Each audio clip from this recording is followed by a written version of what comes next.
I put it in a dramatic way by saying the power of the supernova is inside you because that's your origin. And your capacity to draw out that power is yours. Supernova is dramatic because of the scale in size. But if you think of it in another way, not just scale, intensity of power, but precision of perfection, then look at it this way.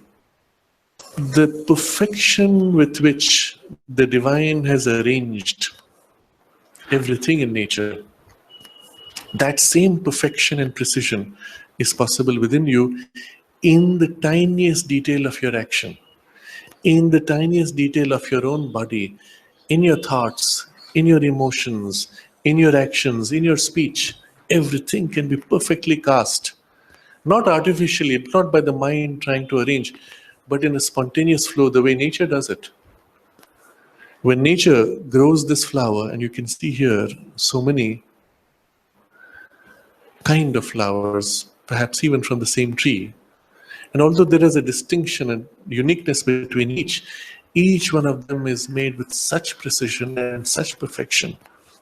At the level of the atoms, things have been arranged to make for a perfect molecule which will perfectly express this color and variations within this color, or that perfume, or that form, and the softness, and so on. It is only in the last 100 years that with the development of more and more advanced microscopes that we are able to zoom down to see the biological structures and their beauty and precision. If you take the wing of a butterfly or the wing of a beetle, even more interesting because it changes color, it's iridescent. Zoom in through the electron microscope, find molecules arranged layer by layer and different on each layer, but for each layer the same for each one, and layered in this way as the light enters and reflects. It reflects different colors and on different angles, different colors. And that kind of precision and beauty for a single wing of a beetle that you may hardly notice. Why? And the simple answer is because that perfection, that beauty is the nature of the divine. And therefore everything he expresses must be perfect, must be beautiful, to the ultimate, and spontaneously, effortlessly perfect and beautiful. In fact, his perfection and beauty is so extraordinary and so limitless and free that he can equally express himself in ugliness, in dissonance, in discord, but perfectly in discord.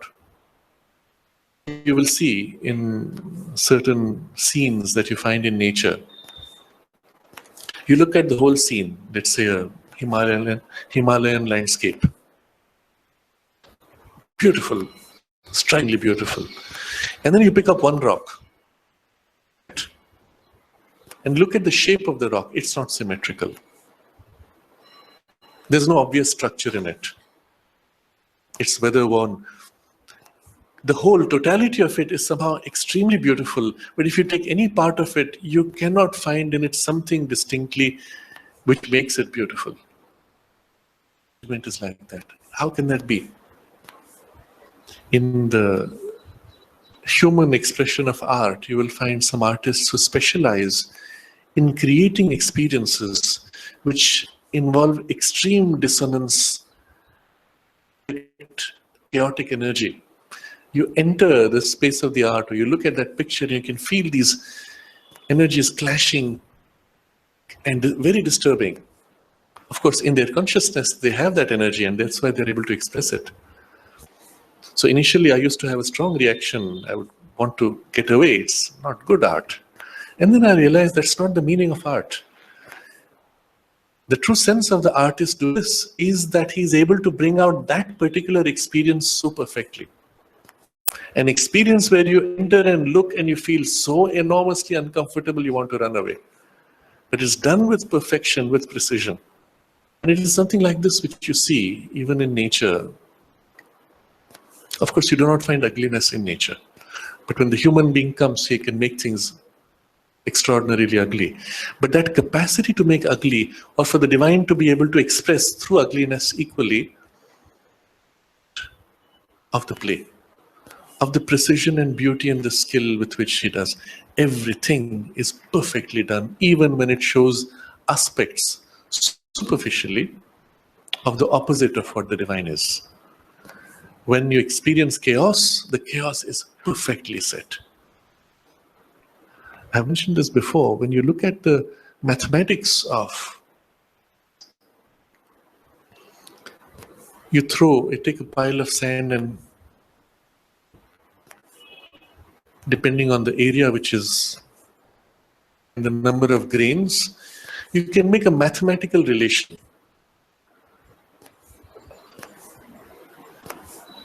10 square centimeters. Okay, so, 10 centimeters by 10 centimeters, 100 square centimeters. You throw 100 grains of sand and scatter it. You can say, practically, each square centimeter will have 1 grain. Differently arranged. But the randomness of that is captured by a perfect equation. Precisely. So even in so-called randomness, there is an underlying perfection. The point I'm getting at is, mind may manifest in appearances which seem to be contrary to beauty, perfection, and order. But the appearance is cast by skill that is beautiful, perfect, and structured. The skill itself behind to create something which looks random, chaotic, or even ugly is always beautiful, perfect. And all of this is anticipating what follows next when we discuss the underlying reality as Satchitananda. The divine cannot be otherwise and beautiful, even in his appearance of being the opposite. So this is the idea here, our individual center and the center of the cosmos being identical. Through us now the full potentiality of all this existence in the universe and all the rest which is not manifestation is waiting within us.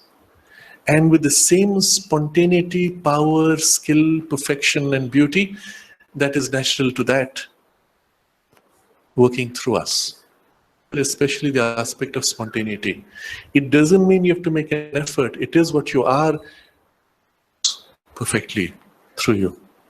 And this has extraordinary meaning for the future of humanity, because it means we become, in the modern vocabulary, co-creators with the divine.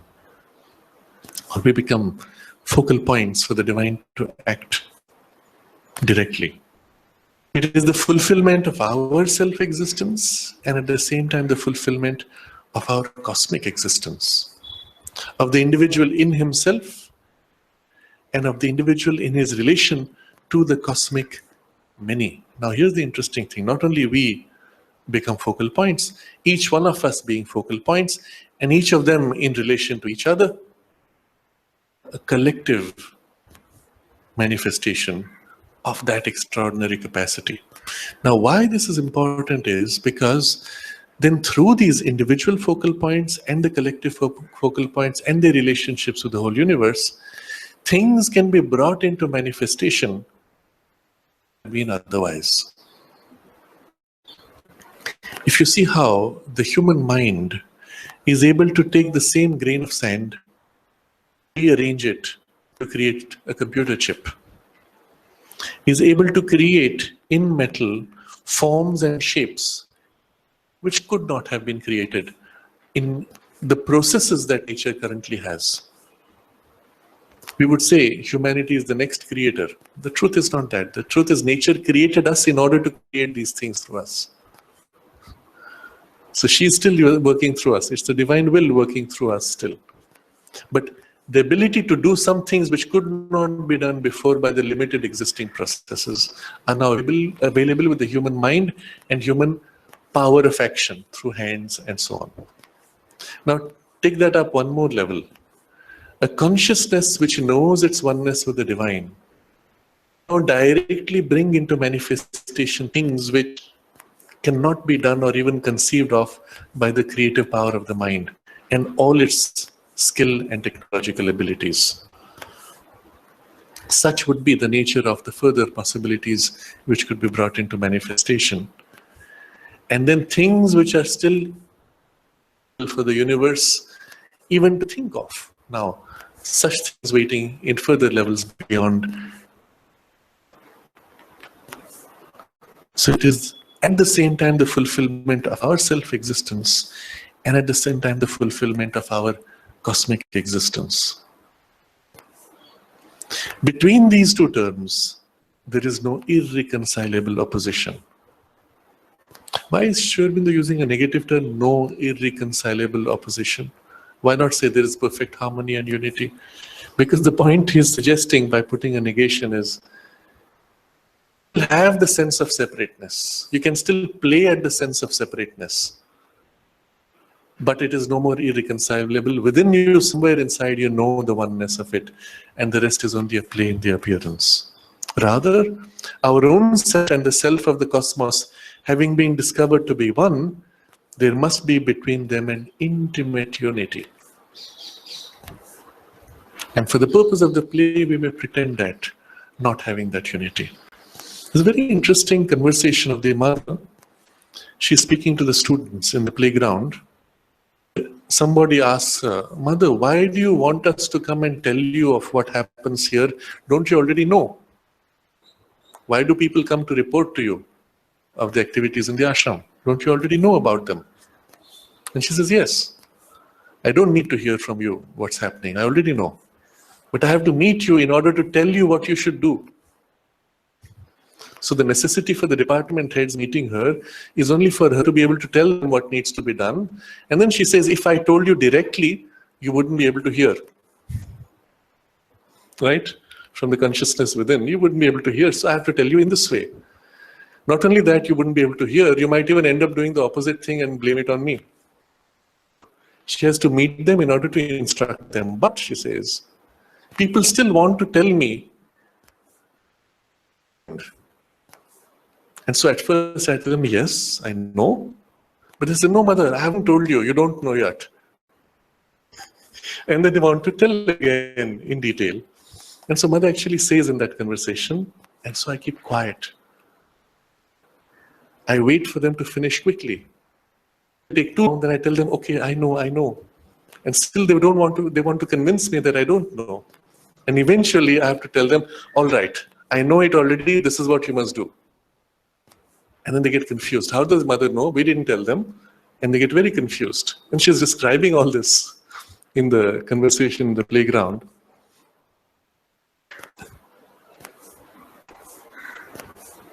The difficulty in the human mind is that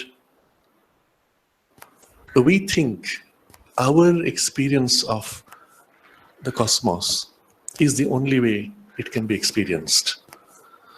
When in our own consciousness we become free of these limitations, we experience everything that's happening, or we have access to the experience of everything that is happening. Our whole perspective changes.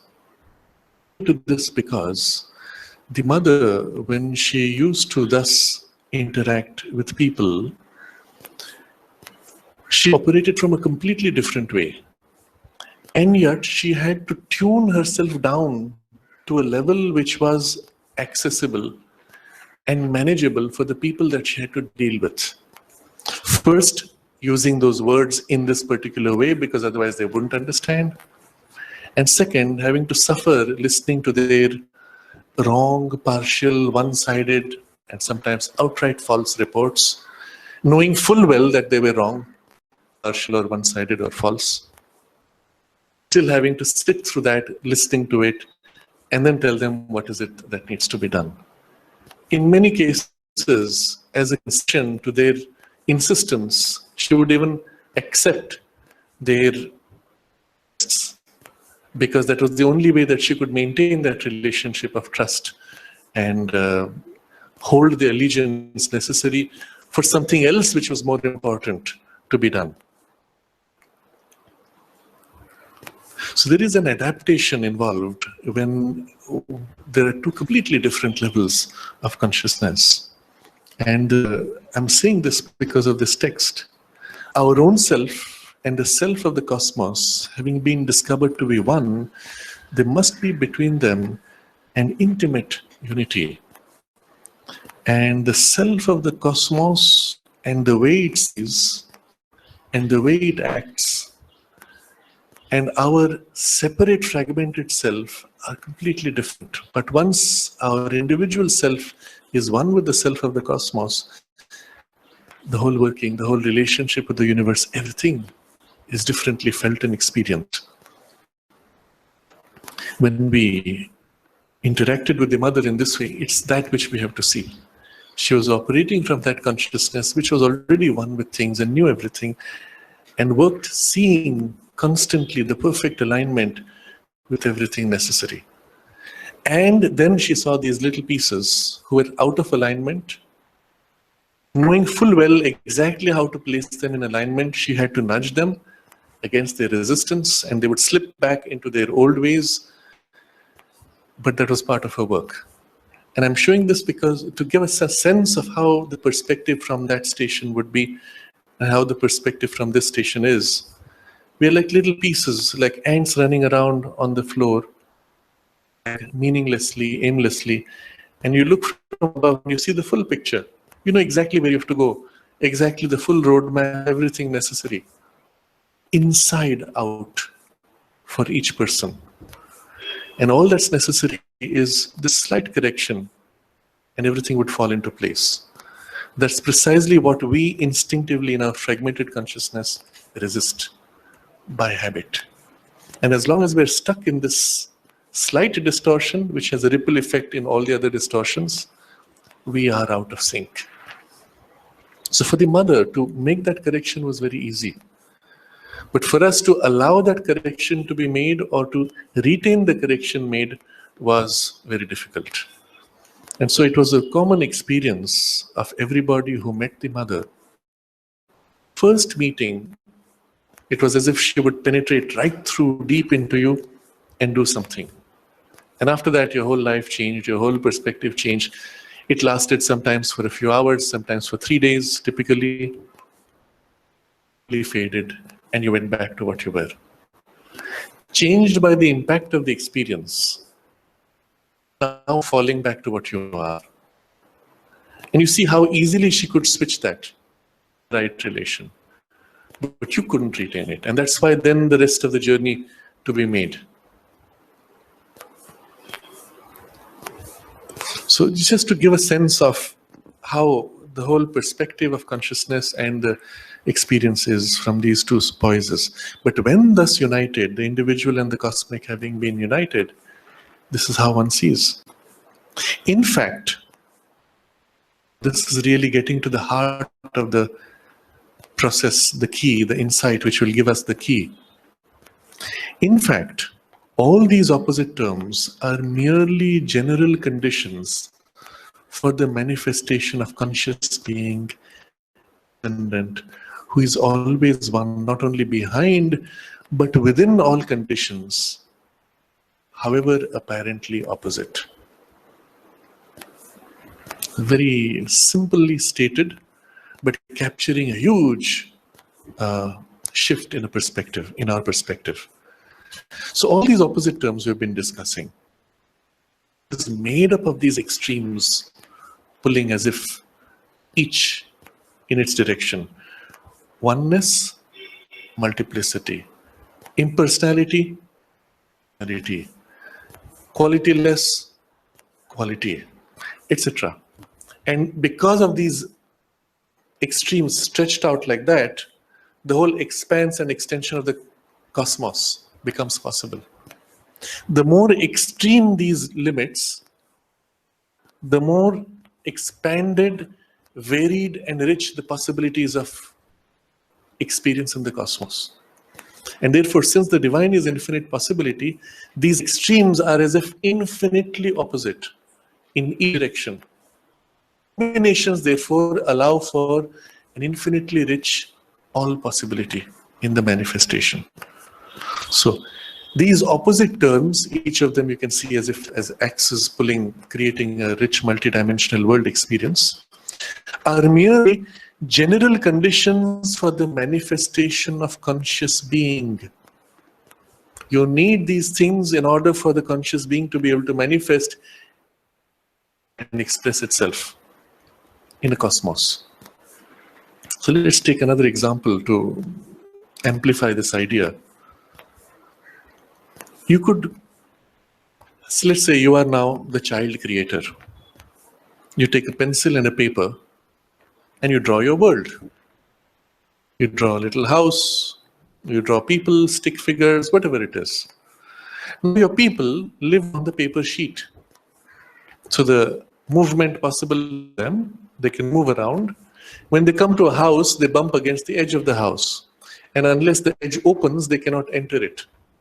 Remember, the same developed in a vocabulary called flat. So on flat land, there are all these beings. They come and bump into each other, right? But you cannot enter the house unless the door opens, creating a gap in the line in order to enter. Remember, they cannot jump out of the paper. They live in the paper sheet. Reality is limited to the extremes set by the boundaries of the paper edge. Now I say, all right, let's make this a little more rich in experience.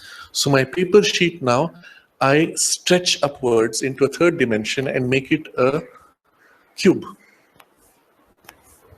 And now suddenly these people discover, oh, now we have the power to jump across lines and enter the house. The walls cannot stop us anymore.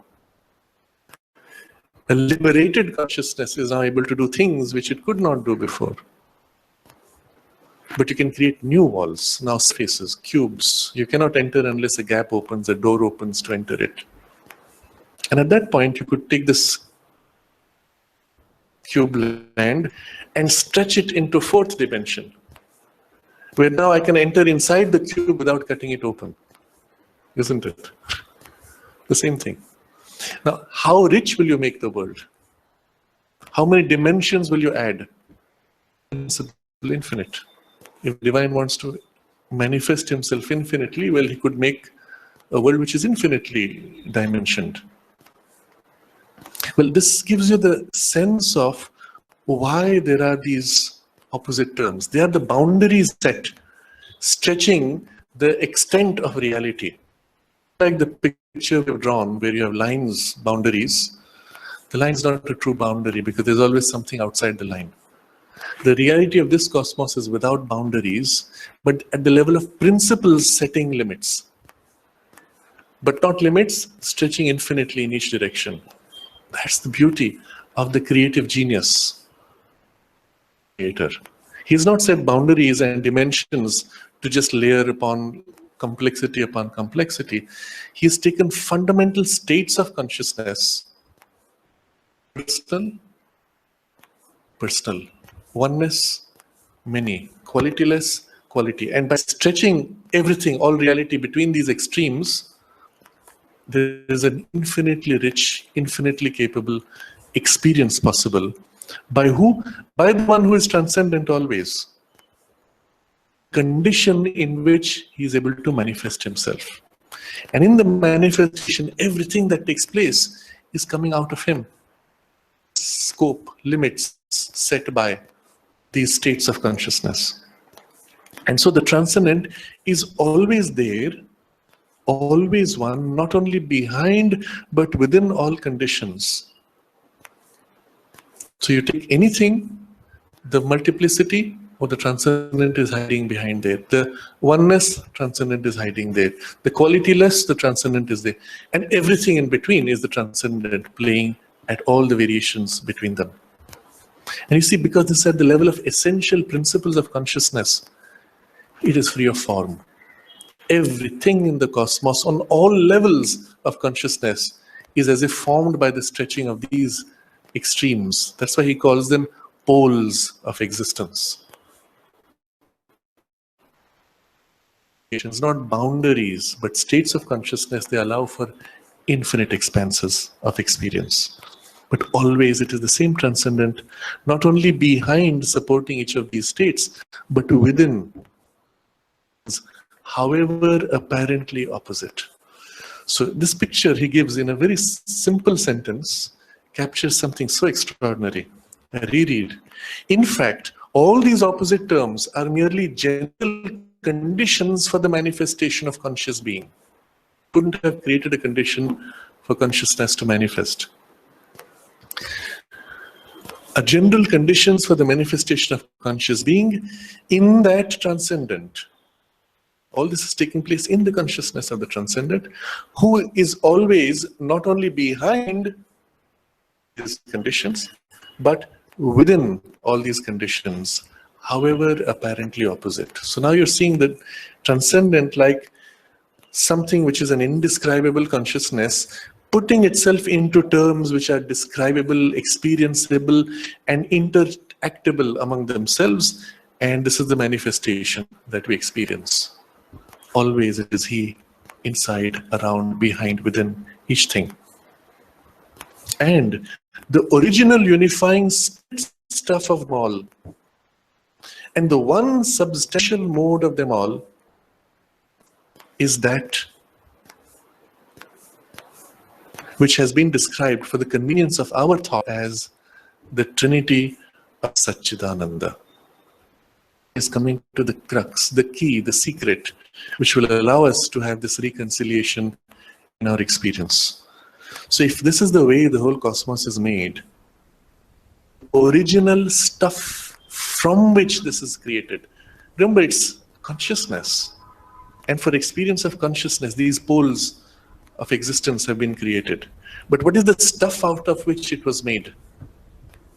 So the original spirit stuff of them all, but it's also the unifying spirit stuff. The stuff itself knows the unity of it all. So the original unifying spirit stuff of them all, and which is the mode of consciousness. We've discussed all extremes poles, which is the one character of the consciousness which is expressing all this. The original one substantial mode of them all is Satchitananda. Now here's a word which is thrown, Satchitananda. It's like saying, I have the key, and the key is called, and I throw some magical word. Well, what is it? So now he gets into what is this Satchitananda we're speaking of. But for the convenience of our thought, this thing, one thing which is the substance and the mode which creates this and makes this possible is that. If we use the analogy before that we took the pencil and the paper, you could create on the paper of your flat land, you would call this east side, west side, north side, south side. And so inside flat, the creatures would say, the world has two pairs of poles. There is the east versus west, and then there is the north versus south. Between all this is our extraordinary world. Okay? So those are the poles. But what is the original stuff from which it is made? Your pencil and paper. You see? It's not even pencil. Okay? Pencil is outside. It's the paper, and on the paper the lines you draw. The underlying substance which holds, which makes possible even these poles and the states of consciousness and everything in between to be experienced, is this underlying stuff of unity of Satchitananda. So we are now getting to the crux, the heart of the technology. Remember, we kept saying that there has to be some state of consciousness in which the divine knows all these extremes and the whole universe as one as well as multiple and so on. Substance or state, and that is the Satchitananda. And this Satchitananda, he will explain to us now in the rest of this chapter, taking it from our current mind life experience and then showing from there what the Satchitananda is. Obviously, what we are is not Satchitananda. What we are as it is cannot understand Satchitananda because it's of a different order altogether, the reality. Mr. Creature of the flatland cannot know the nature of the paper on which he lives, out of which he is made, in which all the boundaries are formed and everything takes place. Because he is made of it, inside his flatland, which allows him to be able to stand back and see paper for itself. So in our mental consciousness, which knows things only by division, there's a thing inside us which can step back and look at and say, this is Satchitananda. Visible. Although the underlying stuff of everything. And so what he will do is, he will show us how within us are certain important experiences, and those are experiences, a kind of layering. But all of this is possible because of something else. And the mind allows us to be able to step out and see this and the relationship. So it will be again using the mind as a tool for understanding, to be able to stand back, to be able to know that there is such a thing. And then within us, in our experience, to relate each of our experiences to that and show how this is a limited expression of that. And how by releasing this from its limitation, we find we are in that consciousness. So that's going to be the rest of the chapter, and for which he takes the first step here. Satchitananda, remember, for those who may not be familiar, it's a Sanskrit word consisting of three: Sat, Chit, Ananda. Existence, consciousness, bliss. But then why don't you say Sat, Chit, Ananda? Or why don't you use one term for it all, in it and make it Satchitananda? Because the reality is that that thing is one. But when you know it, you can know it in three different ways, or as if it has three aspects. And your mind has the skill to take each of those aspects and know it separately. And so we do that because we can do it, because it's the only way we can know it. So we know Sat, we know Chit, we know Ananda, but we don't know that actually it is one thing. And so to remind us that it is one thing and to assert its underlying unity, is one word called Satchitananda. So it forces you to face and recognize, it's Satchitananda. It's not Sat, it's not Chit, it's not Ananda separately. It's Satchitananda. So existence, consciousness, bliss. These are everywhere, the three inseparable divine terms. Again, an extraordinary statement. See, they're discussing things like this. He makes a statement which captures the whole universe in its scope. As the previous one where we saw this transcendent, and so here is existence, consciousness, bliss. These are everywhere, the three inseparable divine terms. Everywhere is infinity of space, all time, eternity of time. Everywhere you have existence, consciousness, bliss. Okay, we've used three terms, but then he says three inseparable divine terms. That means if you have one, you have the others. Actually, they're one, but we see them as three.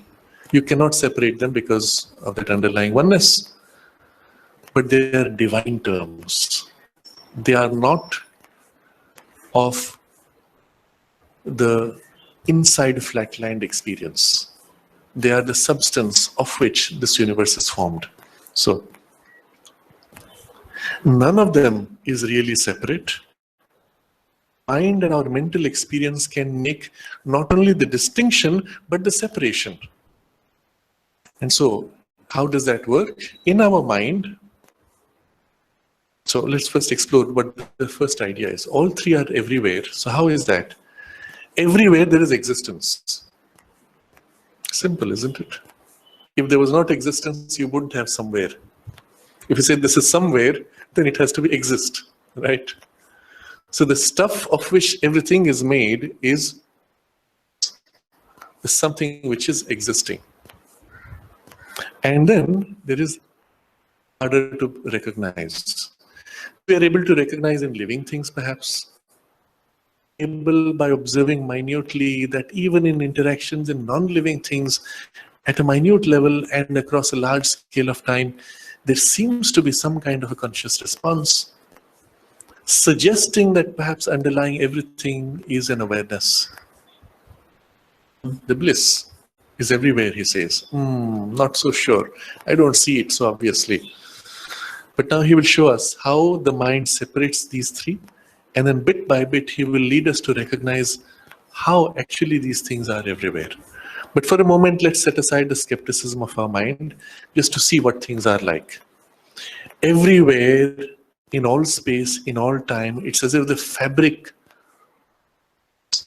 is the existent, the one thing that exists. There's nothing other than that. That is the Sat, the existence.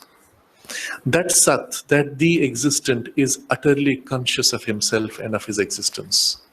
That's the Chit.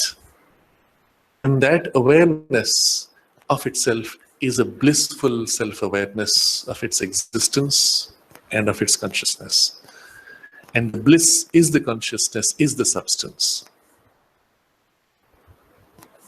And this is the reality of this cosmos. That everywhere that you can say, here is space, here is time, here is thing, here is nothing. The moment you can say here is it exists, is conscious, and is blissfully conscious of itself. And this is the underlying reality which we do not see, but of which we are made, and therefore within us we can experience the three things also. Do you know that you exist? Oh yes, I know that I exist. But when I'm asleep, then I forget that I exist.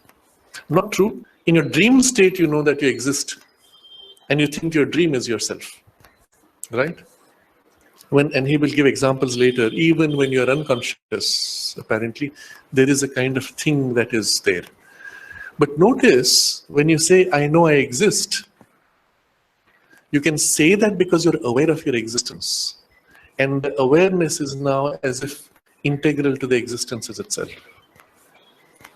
And then we can ask, and what is the nature of your awareness of your existence? And if you go deep enough, you will say, but if you're caught on the surface, you'll say, I'm miserable. But if you look behind the miserable, it accepts the misery and it's content to be miserable. So we will notice there are layers of that awareness, and at its essence, at its core, will be something which is the.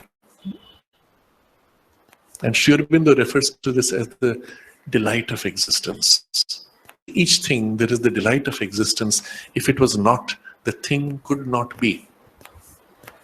And gives us a whole beautiful article where he says, even the sword delights of cutting or killing. It's made for that.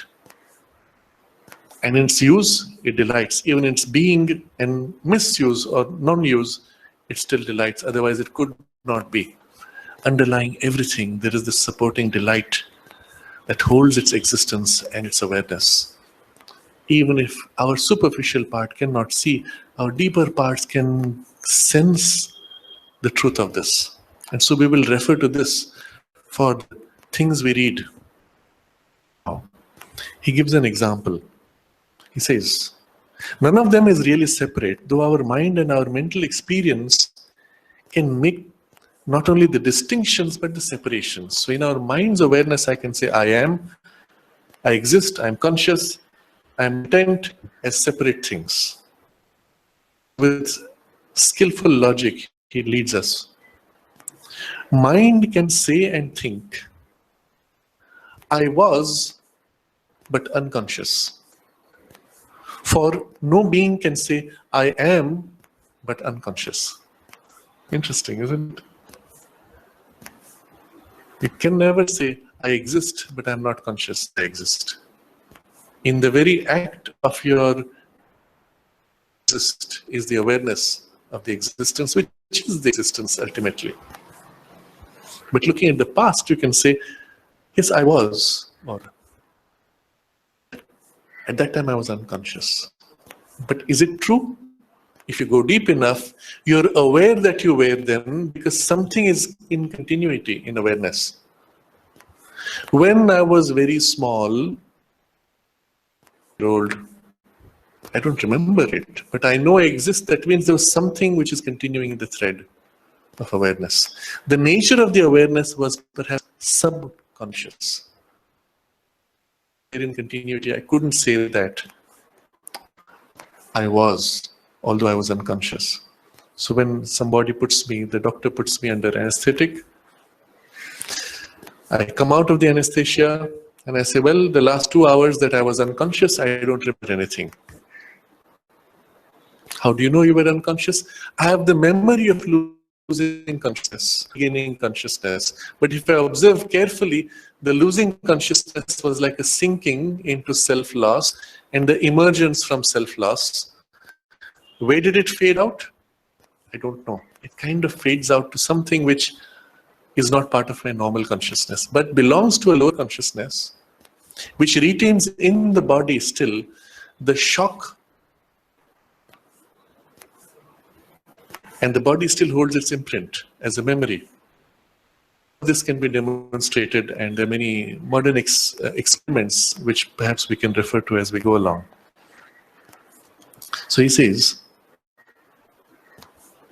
mind can say and think, I was but unconscious, for no being can say, I am but unconscious. And it can think and feel, I am but, and without any pleasure in existence. So the consciousness and the non-delight, at least superficially, is in the existence. I exist, I'm conscious and miserable. The three are together. In reality, this is impossible. Having said this, he says this is not the reality. It's not even possible as the reality. The logic he pursues. The existence we really are. Well, I am, of which it can never be true to say I was, is nowhere and at no time unconscious. So very interesting thing here. He says, you can never say of that underlying reality. The underlying reality, the eternal I am, can never say it is always I am. Otherwise it would not be eternal. Is nowhere and at no time unconscious. We call unconscious simply other consciousness. It is the going in of the surface wave of our mental awareness of outer objects into our subliminal self-awareness and into our awareness too of other planes of existence. So he has described this, what we call normal awareness mind. He describes it as this surface wave of our mental awareness of outer objects. This wave, mental awareness, outer objects. These are the three things which characterize. First of all, it is a surface wave. What do you want to eat now? What would you like to eat? See what your mind does? It turns in. What do I like? What do I want? It turns in to refer what do I want. In other words, the thing which is on the surface is a surface wave. It's not what knows what you want to eat. There's something else behind which knows what you want to eat, to which you need to refer in order to look deep. Right now, I feel like eating something sweet, or I've had too much sweet, I need something salty. Who's making the decision? Your awareness is a deeper layer of your own awareness, of which this was the surface part, surface wave. Next, you notice it is a mental awareness. I'm thinking and I'm aware that I'm thinking. But when I ask, what do you want to eat? You're referring not to your thought, not what you think you want to eat, but what you feel. And that feeling awareness is not a thought awareness, it is a sensational or emotional or desire impulse awareness. The grade of awareness and level of awareness is different. Surface aware wave, mental awareness, and the third thing was awareness of outer objects. And the moment I say, what do you want to eat? Your mind turns in, not out. At the moment when I ask you, and you start turning in to look at what you want to eat, what you desire to eat, momentarily your mind is unaware of the things around you. Eyes will glaze. Your attention is turned inwards. What's that? The moment someone asks you, what do you feel right now? Are you happy or sad? Your mind turns in. Look at the person's face, you'll find the eyes, they turn left, right. And interestingly, there's a whole science of how this works. Because finally our consciousness, the surface mental wave, is embedded in the brain. And the brain has two halves, and they operate differently. And the fact that your eyes are connected to the two halves affects how your eyes move when you turn in. So I'm just sharing with you in a gist of it. There's a whole science around this. That says, if I ask you any of that incident, watching your eyes, if your eyes turn up looking left, it would mean, I'm not sure, I'm mixing up perhaps the directions, but perhaps looking left means you're remembering, looking right means you're constructing, looking down means you're accessing inside. So looking at the position of the eyes, you can make out whether the person is lying, whether they're accessing an actual memory or constructing a story. Interesting, isn't it? But the interiorization of your consciousness immediately a shift in your surface behavior patterns. There was a very skilled hypnotist of Erickson who was so extraordinary in his capacity. He would demonstrate this skill. He would shake hands with you and nudge your hand and you would fall into hypnosis. Or he could do it with words equally. Tell you some story and then suddenly he would say sleep and your head drops. And there's a whole science again. People studied what he did and how they did. They developed the whole science. I had occasion to meet somebody who couldn't. So I asked him, what is this handshake hypnosis? So he explained to me, he demonstrated that. So this Erickson's an old man and his hands would shake slightly. So he would reach out his hand and hesitate and move back and forth and shake slightly. So as you stretched your hand, his hand would move slightly and immediately your attention would go to his hand. Moment of uncertainty. That moment of uncertainty where your wave of surface, self-aware, conscious mind was pushed off its edge, unaware, unsure, no more centered. That's the moment when he would grab your hand, pull, sleep, and boom, you're in deep hypnosis. The catch was this, and I'm pointing out to this because the surface wave is turned outward or turned inward, but in between is a transition. It's out to in. When I say, what do you want to eat? The moment where you're turning in, it's neither hooked out nor hooked in. That's the moment when he would catch, push you, and push you into hypnosis. By moving the hand, you suddenly, objectively, oh, what's happening? In that moment of uncertainty of turning is the gap. A very interesting insight psychologically. You are lost there, aware of yourself. Either you're aware of objects outside you and you say, I am conscious of the world and myself, but again outwardly turned, or you slip into a daydream. And during your daydream, you're totally unaware of what's happening around you. I was sitting there, eyes open, daydreaming. The teacher is talking, showing things on the board. My eyes are looking in the right direction, but I'm seeing something totally different. My mind is somewhere else, inward, maybe in my own emotions or memories. Suddenly, I'm asked to step out. My name is called sharply. I wake up. You'll notice the transition involves a shock. From a turning in to a turning out too suddenly. But while turning in, I was conscious. While turned out, I am conscious. In between the passage, observe carefully what happens. You're disoriented. That's the moment when a lot of things can happen. But you are unconscious even of yourself. Your sense of I is blurred. And that's why he could hypnotize, catch you at that moment, and pull you into hypnosis. It's very interesting insight. So here Sri Aurobindo is, this knowledge is behind this very simple statement when he says how there is an underlying sense of existence, consciousness, and later he will also describe the nature of the delight. And everywhere, in everything, is this underlying reality of Satchitananda, of which all our mind, life, surface experience is a surface wave, limited, partial, or reflected experience.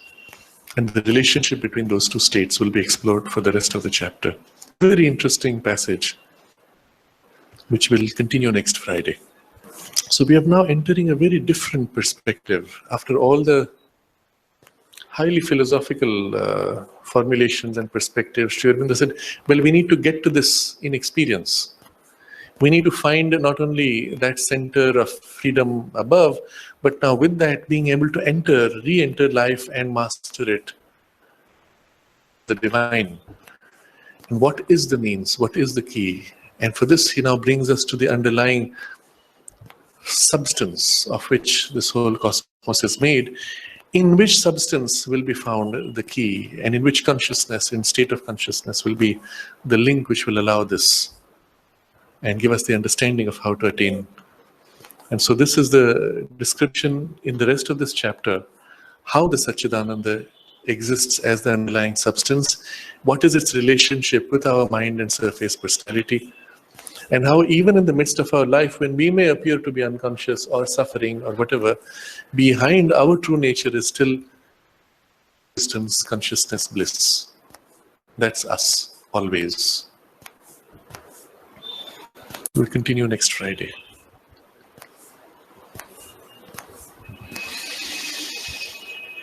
Oh.